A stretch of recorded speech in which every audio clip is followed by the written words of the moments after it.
Հայք քաղաքական գործընթացների կենտրոնում հայտնվել է եկեղեցին այսօր եւ պրոցեսները քաղաքական եկեղեցու շուրջ են տեղի ունենում։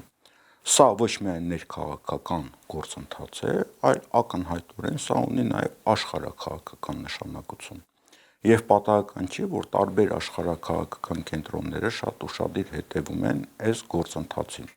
Եվ սա առաջի դեպքը չի, երբ որ քաղաքական գործընթացները եկեղեցի շուրջ են տեղի ունենում։ Դա եւ Վրաստանում էր, եւ Ուկրաինայում էր, շատ չծավալվենք, դա նաեւ Եվրոպայում է տեղի ունենում եւ Միացյալ Նահանգներում։ Էջմիածնում, երբ որ փորձեցին մտնել եկեղեցի պատարագի ժամանակ, տապալվեցին։ Հիմա փորձենք հասկանալ ինչի համար է եկեղեցին հայտնվել աշխարհաքաղաքական գործընթացների կենտրոնում։ Ես համակարծիք եմ, որ մեր եկեղեցու դեմ գործընթացները աշխարհաքաղաքական են եւ կա արտաքին պատվիրատուներ եւ շահառուներ։ Բայց մինչ դա քննարկելը դեկտեմբերի 18-ին այնինչ տեղի ունեցավ մեզ մոտ, խորհելու, գնահատելու եւ հետեւություններ անելու մեզ հնարավորություն են ձեռնում։ Ես կուզենայի մի փոքր այդ օրվա մասին խոսել։ Ըստ իս,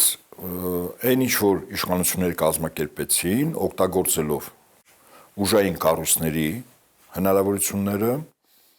օգտագործելով տեղական ինքնակառավարման մարմինների հնարավորությունները, օգտագործելով պետական հաստատությունների աշխատակիցների հնարավորությունները, գումարած 5 թեմեր եւ 5 թեմերի հոգեվորականներ եւ աշխարհականներ։ Հիմա մենք պատկերացնենք, այս բոլորը ներգրաված էին, բայց սա ըստ իս վաղօրոք պլանավորած չէր, որ նման օպերացիա իրենք պլանավորել են, կարծում եմ դեռևս ամիսներ առաջ Փաշինյանն էր ասում, որ այս process-ը պետք է սկսի Էջմիածնի հրապարակում հավաքվելուց, բայց բուն նպատակը սա է լինելու։ Ես կարծում եմ, որ դա պահի տակ հախուռն եղավ իրենց կողմից կեցվածքը, որովհետև դեկտեմբերի 18-ին Գերագույն հոգևոր խորհրդի նիստն էր տեղի ունենալու։ Իրենց խնդիրը ակնհայտ էր, որ այդ նիստում խորհրդի որոշ անդամներ ուղղակի իրենց կարգավիճակից պետք է զրկվեն եւ այդպես էլ եղավ։ 3 թեմերի առաջնորդներ իրենց կարգավիճակից զրկվեցին, որպեսզի այդ Գերագույն հոգևոր խորհրդի նիստը չլներ, իրենք փորձելու էին ձախողել մինչև նիստը տեղի ունեցող եկեղեցական արարողությունը։ Եվ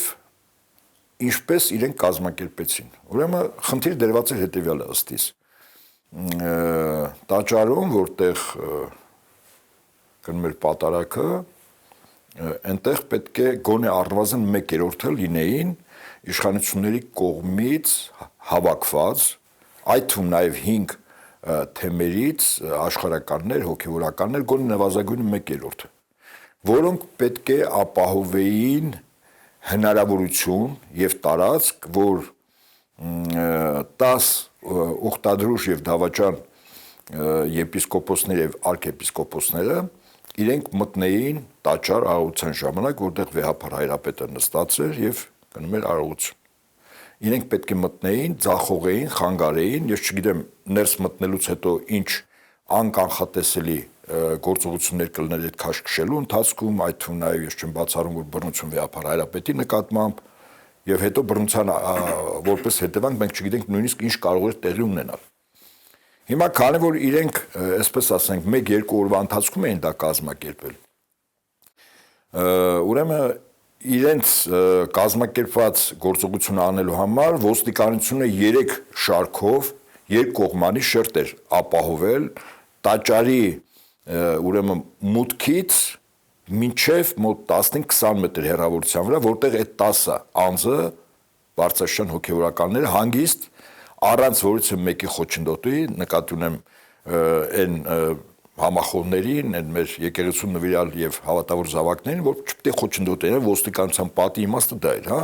Իրենք պետք է մտնեին ներս, մոտ 1/3-ը ներսի տարածքի արարողության մասնակիցները պետք է ապահովեին այդ 10-ի առաջխաղացումը մինչև վեհափար հայրապետ։ թե հետո դրանից հետո ինչ կլներ, ես դժվար եմ ասել, կարող ենք ինչ-որ ենթադրություններ անել, սցենարներ, բայց կարծում եմ էական այդ չի։ Եվ այսպես իրենք ինչ արեցին, փորձեցին մտնել ներս։ Ես կարծում եմ, որ բոլոր նրանք, ովքեր որ եւ մեր եկեղեցու սպասավորներ, հոգեվորականներ, այդ թվում նաեւ մայրաթորի, այդտեղ գնացող անձնակազմի գերակշիռ մեծամասնության դեմքով գիտեին։ Այդտեղ են նաեւ իդեպ քաղաքական ուժերը, ուժերի ներկայացուցիչներ, հասարակական կազմակերպությունների, շարժումների ներկայացուցիչներ, նաեւ մեր եկեղեցու հավատավոր զավակներ, որոնք սկզբունքորեն անծանոթ մարդկանց ուղակի դեմքով գիտեին։ Իշխանության առաջին ձախողումը եղավ նա, որ ներքին տարածքում տաճարում չկարողացան ապավել գոնե նվազագույնը 1/3 կամ կեսի իրենց անդամների ներկայությունը։ Եվ երբ որ դա չկարողացան ապահովել, այնուամենայնիվ ոստիկանությունը դեռ երկու շարքով պատը կազմել էր միջանց թողելով, որ այդ 10-ին բերեին։ Հետո բերեցին 10-ին, հույս ունենալով, որ մինչ 10-ից Վազգեն Սրբազանը խոսք էր ասում, հույս ունեին, որ ուժով ուղղակի ներողություն, Վազգեն Սրբազան դա Միրզախանյանն է։ Այո։ Ինքը դեռևս Սրբազան է։ Այո, ինքը ես քանի որ ինքը այդ կարգավիճակի մեջ է եւ օցիալ է, ես որից այլ բան ինձ իրանք էլ չունեմ թույլ տալու։ Եվ համակարծիք չեմ այն պիտակներին, որ այնուամենայնիվ իրենց հասցեին արվում է։ Ինչևէ, ուրեմն իրենք վեհարանի մոտ հավաքվեցին, իրենց բազմությունը Վազգեն Սրբազանը խոսք ասեց, կարդաց այն դիմումը, որը իբր պիտի ներկայացներ մայրաթոր, որը պետք է դրներ վեհապար հայրապետի սեղանին, հրաժարականի պահանջը, ասենք այսպես։ Այդ ընթացքում մինչև նա խոսում էր, երկու փորձ արվեց ուղակի ուժով դռները ներս սեղմելով հորդել ներս։ Այդ ժամանակ ոստիկանությունը, որը դռների մոտ կանգնած էր, մոտ 2-3 մետր, հա, դռներից հեռու, իրենք երբ որ տեսանյութերը նայում ենք, իրենք մի փոքր ոնց որ միջանցք էին բացում, որ կողքից ուղակի լցվեն, ընդ որում այնտեղ մի քաղաքապետ էլ կար, Թալինի, եթե չեմ սխալվում, բարձրացել էր վերևը, հրահանգներ ինքն էր տալիս, ոնց անեն, ինչ անեն եւ այլն, հա։ Եվ այդ փորձն էլ ձախողվեց։ Այն պահին, որ իրենց ուժով մտնելու փորձը ձախողվեց, այդտեղ բական իրեն ընդ որում հայախառն դռներին խփելով, մարդկանց հրմշտելով եւ այլն, բայց դա ձախողվեց, որովհետեւ դռների ներսում արդեն մարդիկ կանգնած էին, որոնք սիրով, քրիստոնեական սիրով դիմավորելու էին այն մարդկանց, ովքեր ուժով ուզում էին ներս մտնեն։ Այնուամենայնիվ չկարողացան, այ որ պահին, որ իրենք չկարողացան ներս հորդել, այդ 10-ի գալը արդեն անիմաստ էր, որովհետև 10-ը նույնիսկ եթե ոստիկանական այդ երկու պատնեշով միջանցքով իրենք այն հասնեն դռների մոտ, իրենք միևնույն ներս չէին մտնելու։ Իսկ բուն օպերացիայի նպատակը կոնկրետ ներս մտնելն էր։ Եվ սրանից հետո իրենք խոսք ասեցին եւ բնականաբար քանի որ ուժային կառույցի ներկայացուցիչներ կային, որոնք փաստացի օրինակացի այնտեղ անգամ դեմքերով ասում են, որ կառույցներից նկարները կա եւ համազգեստով եւ քաղաքացիականով իրենց հուշեցին, որ չեն կարողանում ներս մտնել։ Եվ մի բան էր մնում, որ այդ 10-ին հրատապ կերպով վեհարանի կողքը, երբ որ իրենք բարձրախոսով ինչ-որ բաներ էին ասում, ուղղակի արագ շտաբ տեղափոխեն, որտեվ այդ ժամանակ նաև եկեղեցու վեհապարի պաշտպան մեր քույրերն ու եղբայրները ուղղակի շրջափակել էին այդ 10 անձին եւ նույնիսկ անգամ եւ ոստիկանությունը եւ ԱԱՑ-ն եւ ուրեմն տեղական ինքնակառավարման մարմիններից վարկանին անդամներ կային այնտեղ մեկի դեմքը որը էջմիածնում համայնքապետի ընտրության ժամանակ ներկայացնում էր Արամ Զավենի Սարգսյանի կուսակցությունը այդ տեխնացուն իր այսպես հա մտերիմ ընկերներով նաև պաշտպանական մի քանի շերտեր իրենք էին հա կազմակերպ, այսինքն ակնհայտ էր չէ ինչ օղակներից էին մասնակցում այդ օպերացիային եւ ըստիս փաստացի որ պահին որ տեսան եւ այդ 10-ը կարող է խնդիր ունենան եւ այդ խնդրի ունենալու հոգեվիճակը լավագույնս երբ իրենց ինչպես ասում են նստացեցին մի մեքենա տեսախցիկները նկարել էին ու մասնապես մեկը Գևորգ Սրբազանի վախեցած դեմքը որը մոտապես նման է երբ որ Սաակաշվիլու գլխավերով ռուսական սուերը թռնում էին նա ասենք վախվորած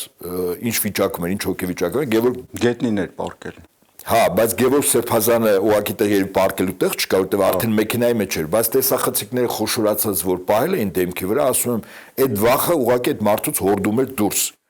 եւ հասկացան որ այդ 10-ին ուղակի տեղափոխել Սա մի օպերացիա էր, որտեղ իշխանությունը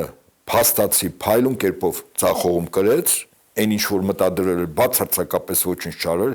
եկեղեցու պաշտպանները, մեր եկեղեցու հավատավոր զավակները, մեր քույրերն ու եղբայրները մեկ անգամ եւս ցույց տվեցին, որ իրենք իրենց ուխտին հավատարիմ են, պաշտպանեն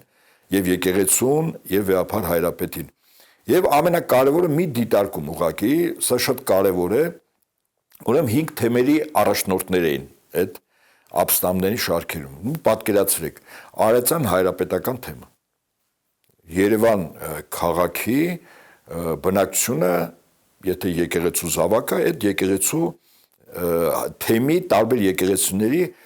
համայնքի անդամներ են։ 1 միլիոն բնակչություն։ Միայն կոնկրետ այդ մի թեմն են վերցնում, թեև եւս 4 թեմերի ներկայացուցիչներ, թեմակալ առաջնորդներ իրար հետ են։ Ուրեմն պատկերացրեք այդ 1 միլիոն բնակչություն եւ եթե գումարենք մյուս 4 թեմերը մոտ կես միլիոն էլ այդտեղ 1.5 միլիոն մեր բնակչությունից այդ թեմակալ առաջնորդները եկել էին մի քանի տասնյակ մարդ եւ 2 թե 3 քահանա։ Երբ որ քահանաների թիվը հասնում է մոտ 100-ի։ Սա ցուցիչ է, չէ՞։ Այսինքն սա նաեւ ցուցիչ է նրան, որ ի սկզբանե այն գործընթացը, որ այդ 10 անձանց միջոցով ինչ որ գործընթացներ պետք է անեն, դա սկզբունքորեն ձախողված է։ Այսինքն իշխանություններին մնում է ուղղակի ուժային ձևով անել բաներ, որտեղ ժողովուրդը այդ բան չկարողանա հասնել այդտեղ։ Դրա մասին, եթե անհրաժեշտություն լինի, ասենք, եթե մեր զրույցի ընթացքում խոսվի, կարող ենք նաև սցենարներ քննարկել, բայց վստահաբար ասում եմ, սա ուղղակի ֆիասկո ապրեցին, փաստացի մեր եկեղեցու զավակները եւ ամուսնացած քահանաները սկզբունքորեն դեմ են այն, ինչ այսօր կատարում է եկեղեցու դեմ։ Մեկ, երկրորդ, մեր ժողովրդի մեջ հոգեվիճակային որակական փոփոխություն եղավ։ Ես այս փոփոխությունը մի անգամ տեսել եմ 44 օրից հետո, ուրեմն 21 թվականի հունվար ամսին, ինքս մասնակից եմ եղել այդ պատարագին, այդ ժամանակ մարտաճարը վերանորոգվում էր եւ պատարագները Սուրբ Գայանե եկեղեցում էին եւ խնդիր էին դրել, որ վեհապար նկատմամբ բռնություն կիրառվի 21-ի հունվար։ Դու մենք որոշ տեղեկատվություն ունեինք եւ բավականին բազմամարդ մոտ 1000 անձ, ընդ որում քաղաքական տարբեր ուժերի ներկայացուցիչներ, իրենց ղեկավարները եկել էին Սուրբ Գայանե եկեղեցի։ Մենք մոտապես գիտենք ինչ օղակներ էին ներգրավելու վեհապարի դեմ։ Նու դրանց ներկայացուցիչներին մինչև պատարագ սկսելը սիրով բացատրեցինք, ուղղակի ճիշտ կլինի գնալ, որտեղ կոնֆլիկտի ժամանակ ուղղակի ձեր վրայով կանցնենք։ Շատ վատ բաներ կլինի։ Իրենք գնացին։ Վեհապար հայրապետը երբ եկավ, մասնակցեց, ընդ որում գետինը բավականին սառոց էր։ Մարդիկ շատ զգուշությամբ էին էլի քայլում։ Շատ լավ հիշում եմ, որ երբ որ վեհապար հայրապետը պատարագից հետո դուրս եկավ, եւ ժողովրդի ողջավորությունը, որ պարտությունից հետո առաջին անգամ 1000 մարդ մի կարևոր խնդրի շուրջ եկել կանգնել է։ Եվ վեհապար հայրապետ դուրս եկավ, ավտոմեքենան մուտքի մոտ էր, ինքը պիտի նստեր, որպեսզի գնար մայրաթուր, ինքը չնստեց։ Այդ սառած ճանապարհով, ոտքով եւ այդ ժողովուրդը, որի թիվը մոտ արդեն 2-3 հազար եղավ, ուղեկցեց վեհապար հայրապետին մայրաթուր։ Եվ ես քանավոր մեջն եմ, նաև իմ ընկերները ողջավորությունը իսկապես հորդում էր դուրս, որտեղ պարտությունից հետո սա առաջին ինչ որ իրար հետ կանգնելու մի նպատակին ծառայելու մի շատ կարևոր խնդիր լուծվեց։ Եվ դեկտեմբերի 18-ի այն օպերացիան, որ իշխանություններն էին անում եւ որը փաստորեն 100%-ով ձախողվեց, այդ ողջավորությունը արդեն ոչ թե ներկաների, դա դարձավ հայաստանյան եւ համահայկական ողջավորություն։ Տեխնիկական մասը մենք պատկերացրեցինք, գործող իշխանությունը տապալվեց։ Այն գործողությունը, որը իրենք ցանկանում էին իրականացնել, չկարողացան։ Հիմա հարցը մյուսն է, բովանդակայինն է։ Իսկ ինչի է եկեղեցու շուրջ այս գործընթացը լինում եւ այս գործող իշխանությունը ինչի է պետք փոխել կաթողիկոսին։ Ես կարծում եմ գործող իշխանությունը պետք չի, ինքը կոնկրետ հանձնարարություն է կատարում։ Հիմա փորձենք հասկանանք այդ հանձնարարության նպատակը որն է։ Ինչ որ առումով գուցե շատերի համար չափազանցություն թվա, ես սա կհամեմատեմ ավարայրի ճակատակ մարտի հետ բովանդակային։ Ինչի համար ես հիմա շատ կարճ փորձեմ պատմական էքսկուրս կատարել եւ հասկանանք սա ինչ կատարվեց Էջմիածնում եւ ինչ է մեզ սպասում։ 5-րդ դարում ֆունդամենտալ գործընթացներ են գնացել Հայաստանում եւ այդ գործընթացները նույնպես եկեղեցու շուրջ էր կատարվում։ Ուրեմն կար Բյուզանդիա, հռոմեական կայսրությունը եւ կար Պարթևստանը։ Եվ քրիստոնեության հարցը դարել էր խստագույն քաղաքական խնդիր, որովհետեւ Բյուզանդիա անվանենք, հա, Բյուզանդիայի քաղաքականության հիմքում, գաղափարախոսության հիմքում դա բազմաս կայսրություն էր, դրված էր քրիստոնեության գաղափարը եւ կայսրը ինքը Աստծո ներկայացուցիչներ ըստ քրիստոնեական տեսության եւ բոլոր քրիստոնյաները ենթարկվում են կայսրին, կայսրը իրենց քրիստոնյաներ էր։ Այդ ժամանակ Պարթևաստանում մոտ 20-20%-ից ավել քրիստոնյաներ կային, որոնք 5-րդ շարասյուն էին։ Եվ Պարթևստանը ստիպված պաշտպանության դիրքում էր հայտնվել։ Նեստորականները համարվեցին հերձվածք։ Եվ դրանից հետո Պարթևստանը սկսեց հովանավորել նեստորականներին, որտեղ իրենք սխալ քրիստոնյաներ են ըստ Հռոմի տեսակետի, եւ կայսրը իրենց քրիստոնյան կայսրը չէր, այսինքն իրենք 5-րդ շարասյուն չէին։ Այդ ժամանակ Պարթևստանը փորձեց կամ Պարսկաստանը ասենք, ավելի հեշտ է, Պարսկաստանը փորձեց նեստորականություն տարածել։ Այսինքն 5-րդ շարասյունը իդեմս նեստորականություն պետք է Բյուզանդիայի դեմ գործողություններ աներ, մխրճվեր։ 431 թվականի մասին էր խոսքը, երրորդ տիեզերաժողովը։ Սկսեցին հայերի շրջանում նեստորականություն տարածել եւ 3 նեստորական կաթողիկոս դրեցին Հայաստանում, որովհետեւ նեստորականությունը տարածվի։ Ուրեմն հայերը դիմադրեցին, նեստորական չդարձան, դրա համար նաեւ Սահակ Պարթևին պաշտոնազրկեցին, հա, Պարսկաստանից, սակայն 451 թվականին հայերը ստիպված չգնացին Քաղկեդոնի ժողովին, հա, 4-րդ տիեզերաժողովին։ Արդյունքում ինչ տեղի ունեցավ։ Արդյունքում Պարսկաստան սկսեց ավելի լոյալ վերաբերվել հայերին, որովհետև հայերը նույնպես սխալ քրիստոնյաներ սկսեցին համարվել։ Եվ սա մի բանաձև ըստ Բյուզանդիայի, որի որի կայսրը աշխարհի համայն քրիստոնյաների կայսրն էր ըստ իրենց տեսության, բայց արդեն նեստորականները եւ հակաքաղկեդոնականները եւ դա միայն հայերին չի վերաբերում, արևելյան եկեղեցիներ, որոնք Պարսկաստանի ազդեցության տակ են գտնվում։ Այսինքն հայերը շանս ստացան այդ տարածքում գոյատևել եւ ունենալ որոշակի ինքնավարություն։ Արդյունքում, երբ որ Պարսկաստանը արաբների նվաճմանը ենթարկվեց, դա 630-ական թվականներին Պարսկաստանը թուլացավ, եզր կաթողիկոսը արդեն Բյուզանդիայի հետ կնքեց հավատի նոր հանգանակ, որ այդ տարանջատումները արդեն մի կողմ դրվեն։ Եվ Հայաստանը ըստ էության մտավ քաղկեդոնական քրիստոնեական այդ տրամաբանության մեջ։ Սակայն երբ որ արաբները նորից հզորացան, արաբները ստիպեցին հայերին նույնպես տարանջատվել Բյուզանդիայի քրիստոնյաներին եւ Հովհաննես Օզնեցին այդ երկու տերյաց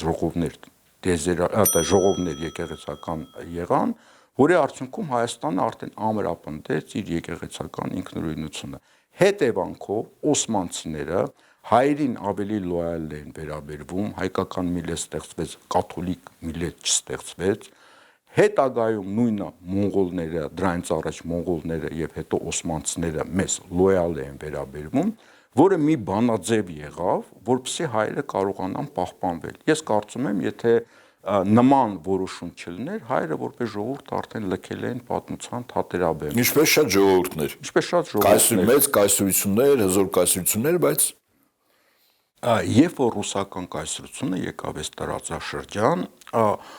բրաց ուղղափառ եկեղեցին կորցրեց ինքնուրույնությունը։ Ինքը դարձավ էկզարխատ, շատ ժամանակ էկզարխները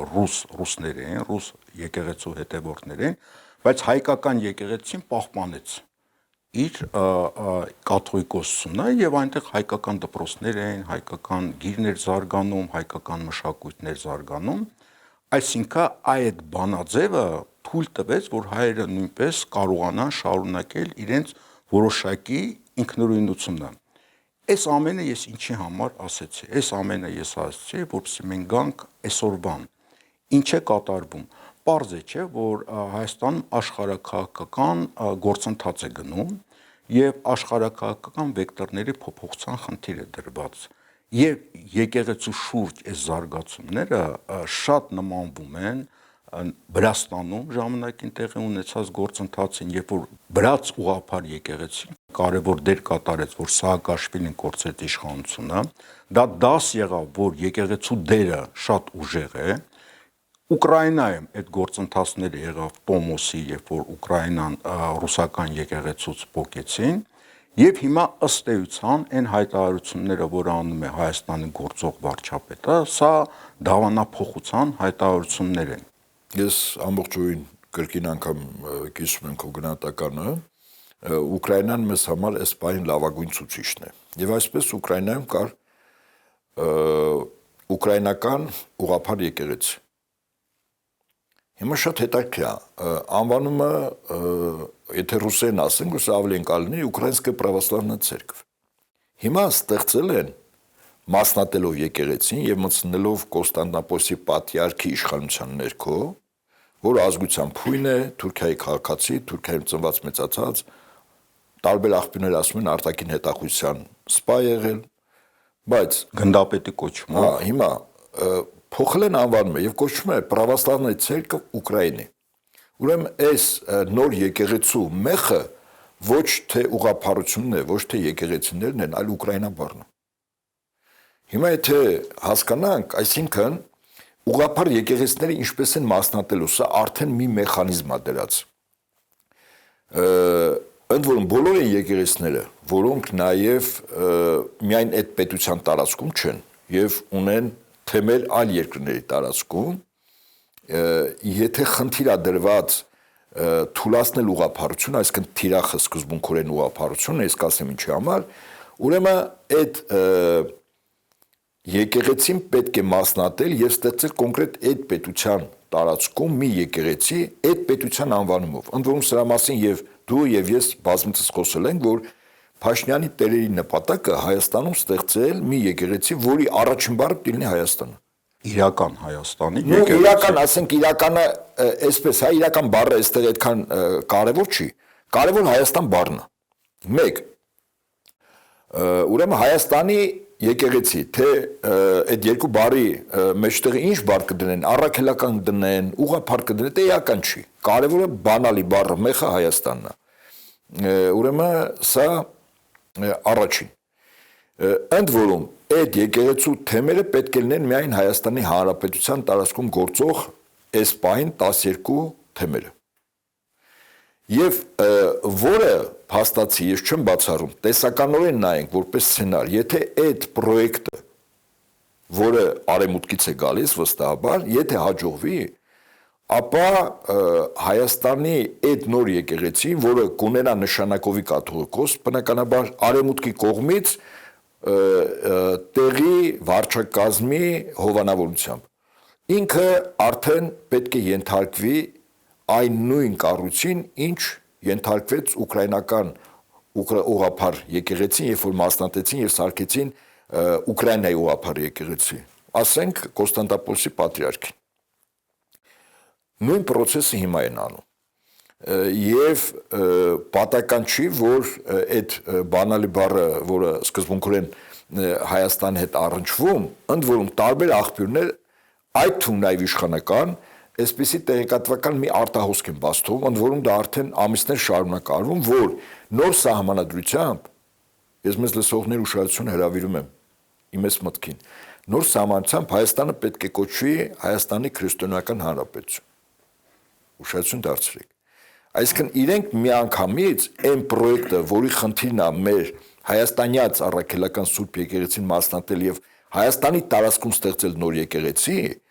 ինչպես ասում են, դրա ճակերտներում թագնոպսակներ լինի պետության անվանման փոփոխություն։ Դուք իրական եք, չէ՞ ասում, իրական։ Ես ասում իրական չի լինելու։ Իրենք ամենայն հավականությամբ եւ ըստ այն գործընթացներ, որ հիմա մեզ մոտ տարվում է, տրամաբանությամբ լինի Հայաստանի քրիստոնեական հանրապետություն։ Հայ, հիմա իրենք ասում են, նաեւ այս գործող վարչապետը եւ իր շրջապատը, որ գիտեք ինչ, հայկական եկեղեցին որոշակի կապերի մեջ է ռուս եկեղեցու հետ եւ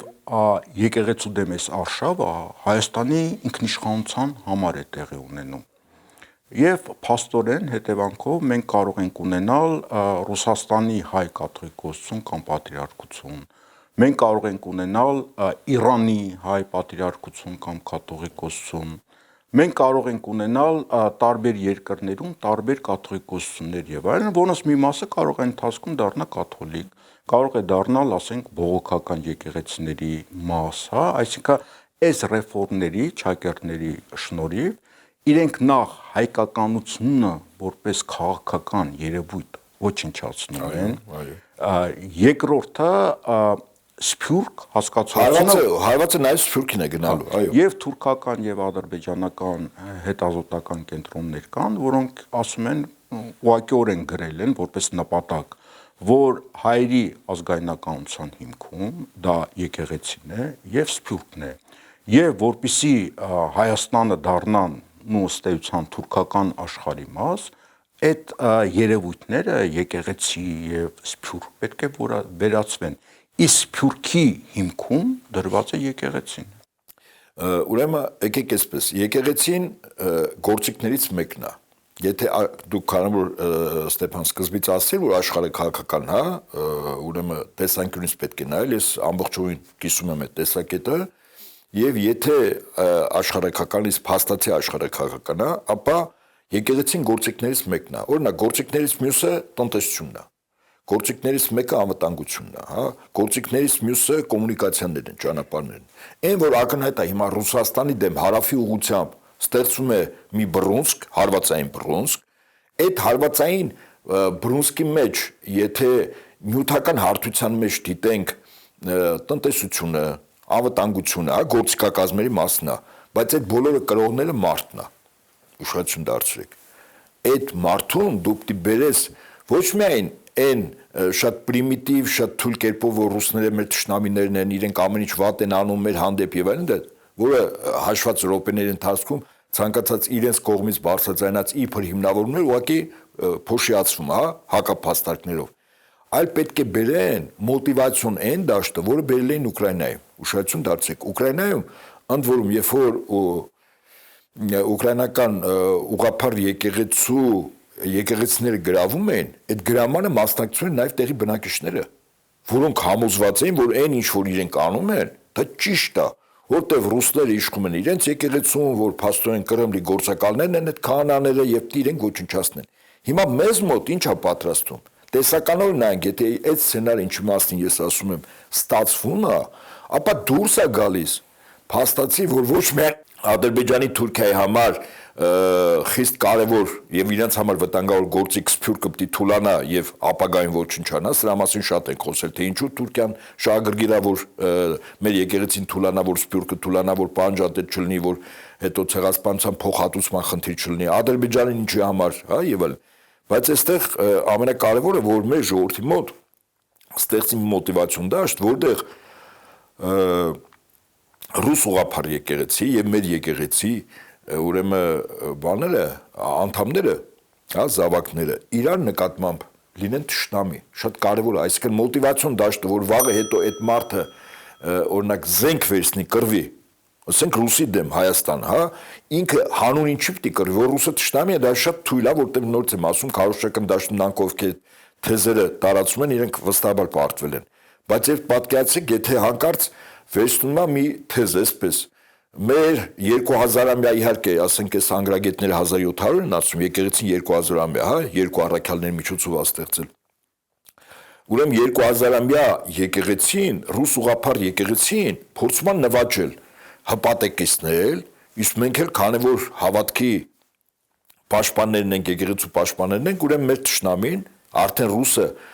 մոտիվացիոն դաշտ է մտնում Հայաստանի քաղաքացիների մոտ ռուսի դեմ կռվելու։ Ես առավել քան համոզված եմ ասում, որ այդ մոտիվացիոն դաշտը ստեղծելու համար ուղղակի մեր եկեղեցին պետք է լոկալիզացնեն Հայաստանի սահմաններում, ստեղծեն նոր եկեղեցի, հետո քարոզչությունը տարվի այնպես, որ օրինակ ասենք ակնհայտ է, որ այսօր այդ 10 ապստամբների կամ 10 դավաճանների կամ 10 ուրացողների կամ 10 հերձողականների, որի վերաբերյալ երեգնատական Արշակ Սրբազանն է, այո, տվել։ Ապա քարոզչությունը մարդկանց մոտ պետք է տարվի այնպես, որ փաստորեն ռուսները ոչ միայն մեր տնտեսական անվտանգային շահերին են հարվածում, այլ մեր հավատին, մեր ինքնությանը հավասիկ հարվածողն է ռուս ուղղափառ եկեղեցին է։ Իրենք այդ մոտիվացիոն դաշտն են ստեղ հիմա իրենք փորձում են պատրաստել այս գործընթացներով։ Հայկ, ես ինչի այս տեղի ունեցողը համեմատեցի